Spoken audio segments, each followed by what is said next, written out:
Last কিছুদিন ধরে আমি ঠিকঠাক করে একদমই ব্লগ পোস্ট করছি না, বরং বলা ভালো লাস্ট কয়েক মাস ধরে আমি প্রচণ্ড ইরেগুলার হয়ে গেছি।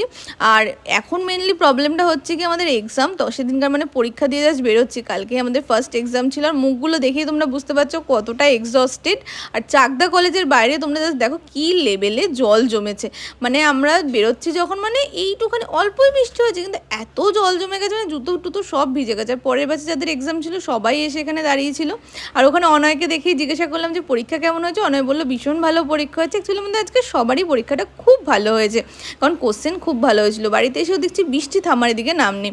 সায়ন্তনীকে বলছিলাম আমি ঘরে বসে বসে, সায়ন্তনী একটুখানি এভাবে ভিডিওটা একটু করে দিত। আর এরকম বৃষ্টি হতে থাকলে মানে এমনিতেই অনেক জায়গাতে বন্যা হয়েছে, কত মানুষের ক্ষয়ক্ষতি, মানে এত বৃষ্টি হচ্ছে এই বছরটা, মানে এত বৃষ্টি সত্যি কেউই এক্সপেক্ট করেনি। কিন্তু কিছু তো করার নেই, এটা তোমাদের হাতে নেই। আর এখানে আমার কল্যাণীতে নতুন দোকান ওপেন হয়েছে, তোমরা যারা যারা আসতে চাও আসতে পারো। লোকেশনটা হলো সেন্ট্রাল পার্কের একদম ব্যাক সাইডে। তো এখানে আমাদের নতুন শেফ আমাকে শেখাচ্ছিলো কীভাবে মাশরুমের এই পকোড়াগুলো বানাবো, আর খেতে ভীষণ টেস্টি হয়েছিল। তো তোমরা এসে অবশ্যই চেক আউট করতে পারো সেন্ট্রাল পার্কের একদম পিছনের দিকে। যাই হোক, দেখা হচ্ছে নেক্সট ভিডিওতে। টাটা, জয় বজরং বলী।